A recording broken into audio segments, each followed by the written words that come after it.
Salam sejahtera bagi kita semua. Saya Saskia Mega dengan NIM 8605924228 dari Prodi PGSD UPBJJ Universitas Terbuka Palembang. Saya akan membahas tentang hubungan timbal balik antara filsafat ilmu dan ilmu pendidikan, serta bagaimana filsafat ilmu berperan penting dalam memperkuat bidang pendidikan. Saya akan bahas 4 hal utama: bagaimana filsafat ilmu menguatkan ilmu pendidikan, bagaimana pendidikan memperkuat filsafat ilmu, mengapa filsafat ilmu disebut sebagai pisau analisis, dan contoh penerapan di lapangan. Bagian pertama, filsafat ilmu sebagai pengawas dan penguat ilmu pendidikan. Pertama, filsafat ilmu berperan sebagai pengawas dan penguat eksistensi, keilmiahan, serta nilai-nilai dalam ilmu pendidikan. Dari sisi eksistensi, filsafat ilmu membantu kita klarifikasi apa sebenarnya tujuan utama pendidikan. Apakah hanya untuk memberikan pengetahuan atau juga untuk membentuk karakter dan kemampuan berpikir siswa. Untuk keilmiahan, filsafat ilmu menetapkan keindahan metodologis yang benar, jadi penelitian di bidang pendidikan bisa diandalkan dan memiliki dasar yang kuat. Sedangkan dari sisi nilai-nilai, filsafat ilmu menjamin bahwa pendidikan tidak hanya fokus pada prestasi akademik sementara, tapi juga memperhatikan kesetaraan, keadilan, dan relevasi dengan kebutuhan masyarakat.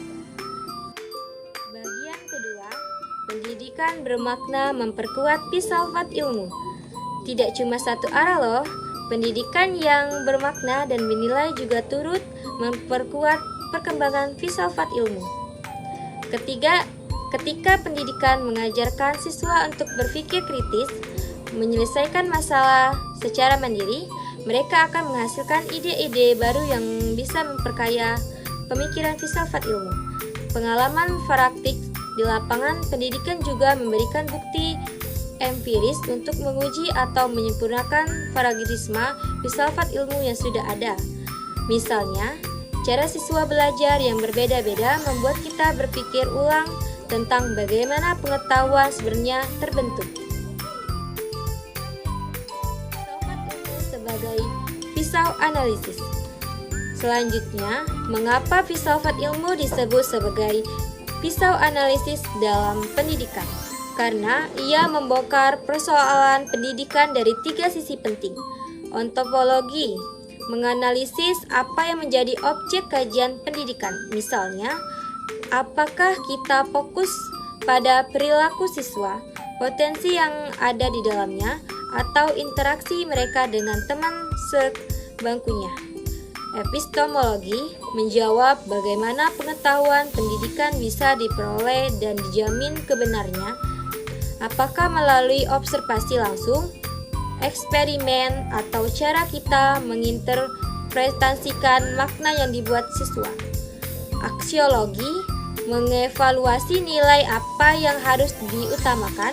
Apakah lebih penting nilai akademik, nilai etis, atau nilai budaya dalam pembelajaran? Bagian keempat, contoh penerapan konkret. Kebijakan pendidikan inklusif yang kini kita kenal didasarkan pada aksiologi yang mengedepankan kesetaraan. Kita mengakui bahwa setiap siswa, meskipun memiliki kebutuhan berbeda, berhak mendapatkan pendidikan yang baik. Kurikulum Merdeka Belajar mengadopsi epistemologi konstruktivis di mana siswa tidak hanya menerima pengetahuan dari guru, tapi juga dibimbing untuk membangun pemahaman sendiri melalui eksplorasi. Metode diskusi kelompok yang sering digunakan di kelas adalah contoh penerapan paradigma yang melihat pendidikan sebagai interaksi sosial. Siswa belajar saling berbagi ide dan belajar dari satu sama lain. Jadi, hubungan antara filsafat ilmu dan ilmu pendidikan adalah saling menguatkan. Filsafat ilmu memberikan dasar pemikiran yang kuat, sementara pendidikan memberikan ruang untuk menguji dan mengembangkan gagasan filsafat tersebut. Semoga video ini membantu kita memahami betapa pentingnya filsafat ilmu dan membangun pendidikan yang lebih baik. Terima kasih atas perhatiannya. Wassalamualaikum warahmatullahi wabarakatuh.